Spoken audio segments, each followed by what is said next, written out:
there's this one scene that lives rent-free in my head about Jugram. Right, him and Bazz both agreed to go and kill Juha. So midway, Bazz gets mad because he gets overlooked. He gets emotional. He decides to go out and fire on Juha. Die, Juha, he says. And all of a sudden, Bazz B leaps out in front of Juha and catches the arrow. So from the outside looking in, I was thinking, man,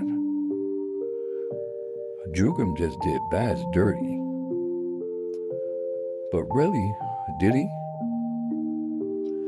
So, Jugram Hashwall from Bleach's 1,000-Year Blood War decision to betray Bazz is a complex decision. Jugram's fear and his own low self-esteem, followed by Bazz's jealousy, created a chain of events that made Jugram seek other forms of safety that Bazz couldn't give.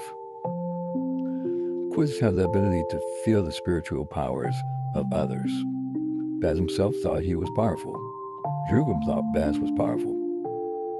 But Juha, with just his presence alone, was able to make everyone in the area take a knee.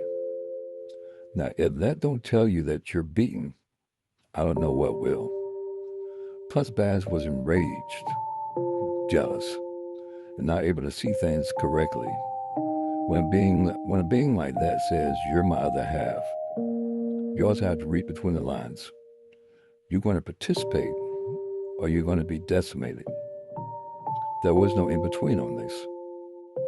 Now keep in mind, Jugram and Bazz knew what Juha was capable of.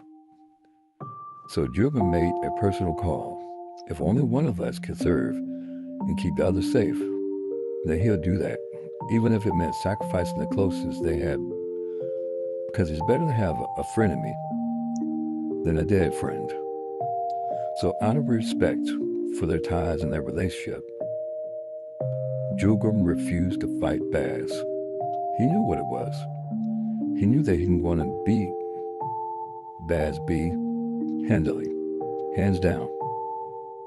But Jugram had so much love for Bazz B, he refused, up until he had no choice.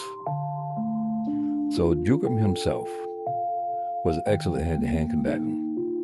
His spiritual power wasn't on par with others, but his physical stats may have been through the roof.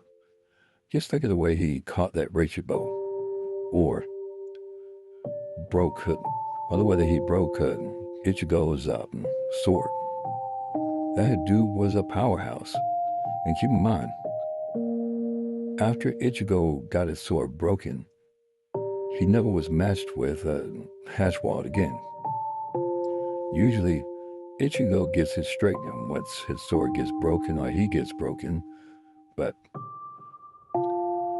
what we made the show was like, nah, he's not going there for seconds.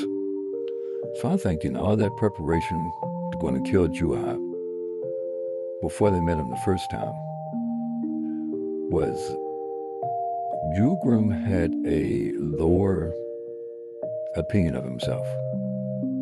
He limited himself a lot. He didn't want to outshine the master. But as soon as he decided to want to switch loyalties, he had no reason to really just shackle himself. So Jugram decided to go with the most powerful. But it kind of reminds me of that old Bible verse. What good is it to gain the world if you lose your soul? Jugram prioritized his safety, his sense of purpose, and his proximity to power. He would sacrifice everything in order to maintain it.